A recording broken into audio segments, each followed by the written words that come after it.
still learning, and sometimes the sound quality isn't great, but yeah, I'm really enjoying it. I mean, model railroading has added so much to my life, and now I'm getting to do this podcast, and that's great.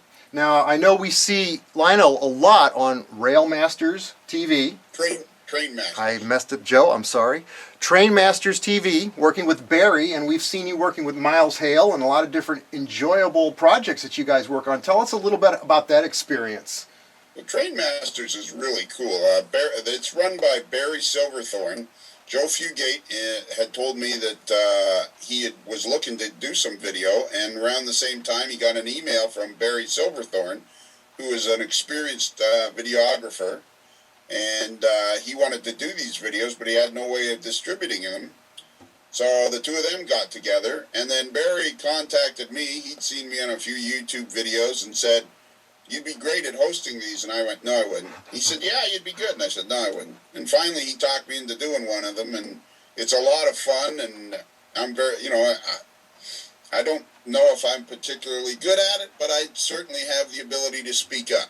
So that's a key quality, I guess, when you're hosting those videos. And I've met lots of neat people. Miles Hale, we did a lot with him, and John Lawrence, and yeah, they're great. And they're on Model Railroad Hobbyist, and it's a subscription. There's previews to see, and there's a monthly or yearly subscription, and it's a great product. It's awesome. Now tell us again, how do we find your podcast? What do we enter into our computer? If you go to, it's called Modeler's Life. So there's a Facebook page about it, Modeler's Life Podcast. And if you go to iTunes and just type in Modeler's Life, or if you type in my name, Lionel Strang, then it'll take you right to where the podcast is, and then you can just download it from there. Well, we all love you, man. We enjoy what you do. We really like seeing you on the TV show with Joe Fugate and all the guys. So just keep doing up the great work for us. I will. This is pretty cool, though, eh? I'm right here. That's really cool. All right, you better stop talking. All right, guys. Lionel Strang. He's the best.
For this segment of What's Neat This Week, I've got David Leabach from Tangent Models here at the St. Louis Prototype Modelers Meet.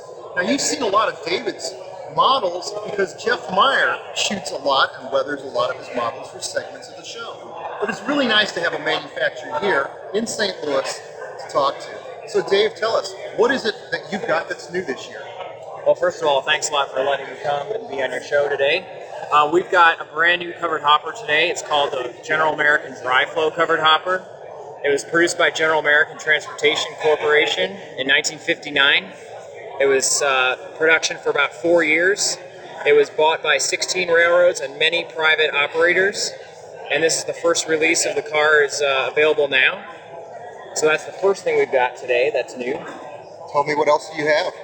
Well, we also have our tank car, which is right here from the steam era. The car was produced first in 1929. It looks like it's almost an N-scale model. It's really cool. It's very well weighted, and it runs extremely well. Those lasted all the way up until the 80s, believe it or not, in revenue service, and they're very weathered. In the 80s, they're kind of a cool opportunity for some neat modeling. So besides the General American covered hopper that we have and the General American tank car from the 20s, we also have the Pullman Standard 4750 covered hopper available now. in about 16 new paint schemes that we've released over the past 3 months. Right here at the show, which is important for your show, is we have released the 4750 in Union Pacific, in Rock Island, in C&W Banditized Rock Island, and the NHX Creston, Iowa Pink car. So there's 4 new paint schemes that were released right here at the Prototype Modelers Meet in St. Louis. David, you come out with such magnificent looking models. They're so obscure, they're like niche models. How do you arrive at the decision to come out with something like this?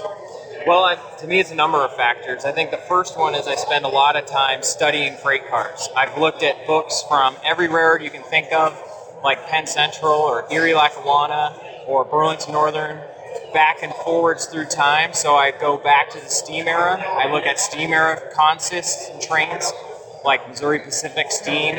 There's many books by companies like Morning Sun that have lots of those action shots. So I look at kind of what's the broader car audience, or cars that are on the railroads, and then I try to see like which cars haven't been done by other manufacturers, because I don't feel like doing cars that are done by other manufacturers is a very good business strategy.